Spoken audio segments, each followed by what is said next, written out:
Machado de Castro.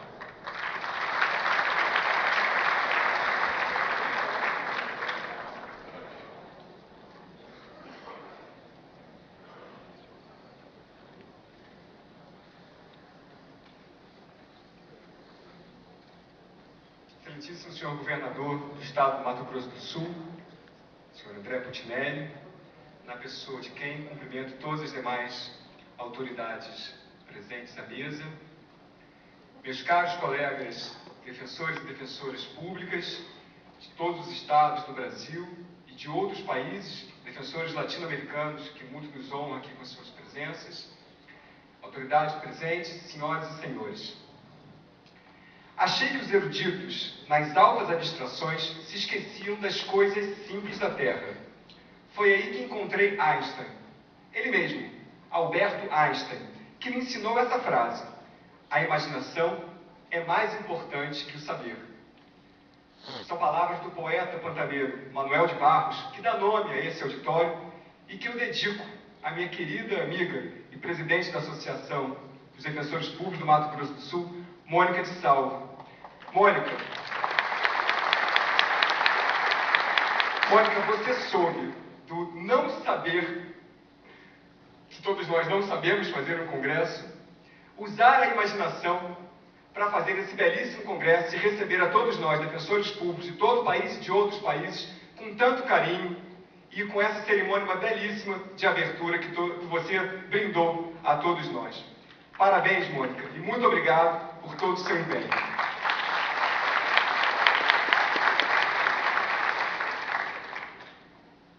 Em 2010, nós comemoramos 25 anos de redemocratização do país. Esse é o período mais longo da história da nossa república, uma república que ontem completou 121 anos de idade, o período mais longo de democracia no nosso país. Vejam que, comparado com a idade da nossa república, é um período bastante curto, mas eu acredito com muita convicção que ao longo desses 25 anos, muita coisa mudou, senhor governador, e mudou para melhor.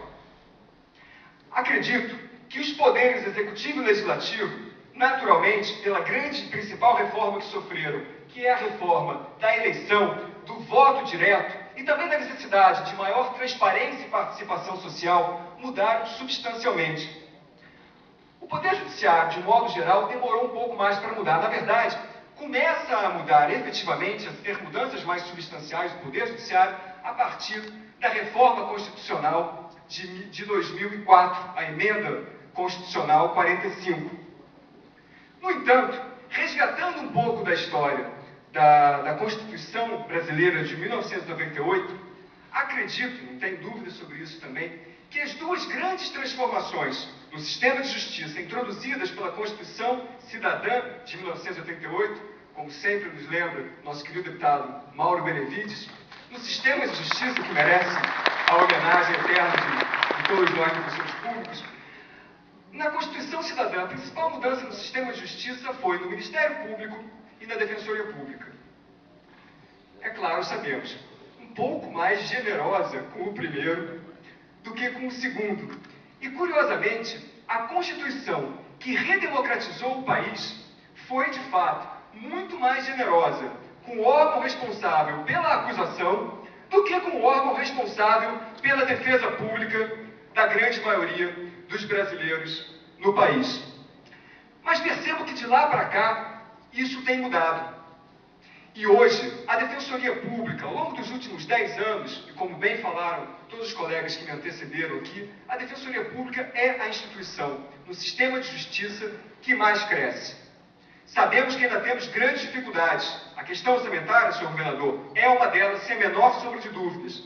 Temos uma dificuldade enorme também do ponto de vista da estruturação da Defensoria Pública, e isso acontece em todo o país, que é a falta de um quadro de apoio para apoiar o trabalho dos defensores públicos. E essa é uma tarefa que nós temos que resolver.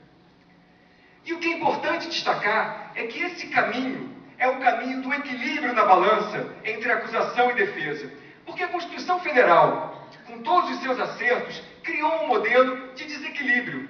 E por isso, até hoje, muitos acham que o órgão responsável pela acusação ter melhor estrutura e condições de trabalho que aquele responsável pela defesa pública é algo natural.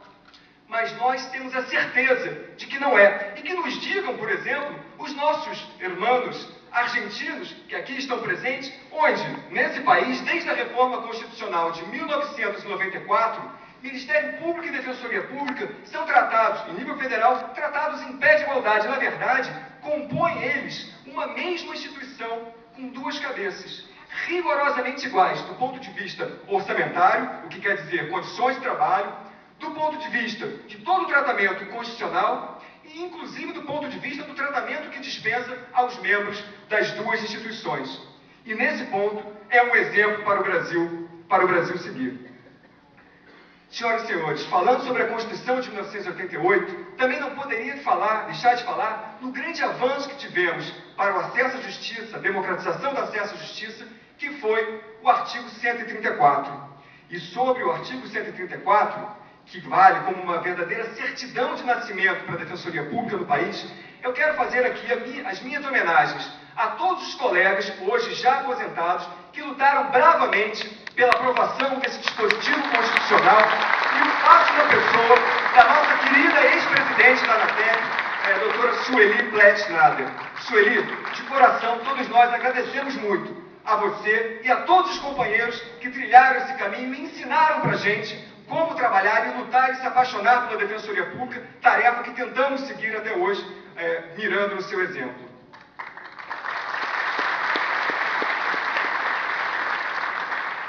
A Constituição Cidadã, que restabeleceu a democracia no país, trouxe uma democracia e busca uma democracia, construir uma democracia que não seja apenas uma democracia eleitoral, seja uma democracia substancial, uma democracia que busque a redução das desigualdades, a garantir a todos a plenitude do exercício de seus direitos individuais e sociais e que ofereça ao cidadão os instrumentos necessários para a defesa desses direitos. Como dizia Hannah Arendt, o direito a ter direitos. E a Defensoria Pública é um desses instrumentos.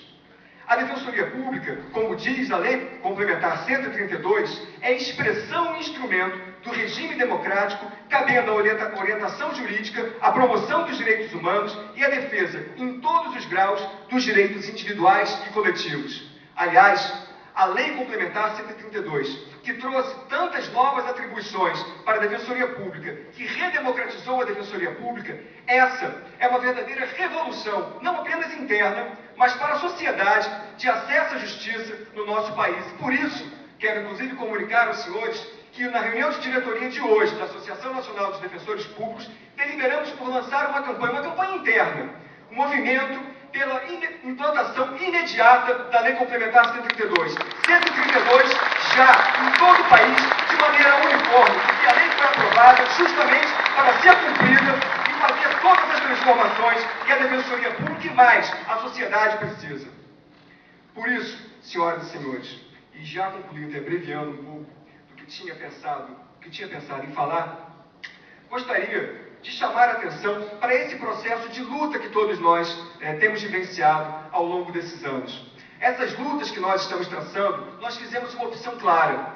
Optamos, sem nunca descuidar da defesa dos interesses da nossa categoria, e temos como exemplo a luta na reforma da Previdência, a luta pela estipulação de um piso remuneratório nacional, uma política remuneratória nacional para todo o país, sem nunca descuidar dessas importantes lutas, nós fizemos uma opção, temos feito uma opção muito consciente, que é a opção, senhor governador, do fortalecimento da Defensoria Pública em todo o país, das transformações legislativas necessárias para que a Defensoria Pública alcance aquele equilíbrio que a Constituição de 1988, com todos os seus méritos, não consagrou.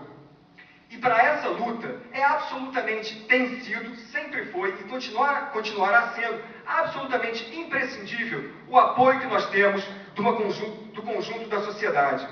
Afinal de contas, no jogo democrático, o que faz a grande diferença não é mais a autoridade, não é mais a força, mas sim a legitimidade. E é essa legitimidade que nós, defensores públicos, buscamos a cada dia. Buscamos os nossos órgãos de atuação, quando trabalhamos e atendemos bem e levamos o direito àqueles que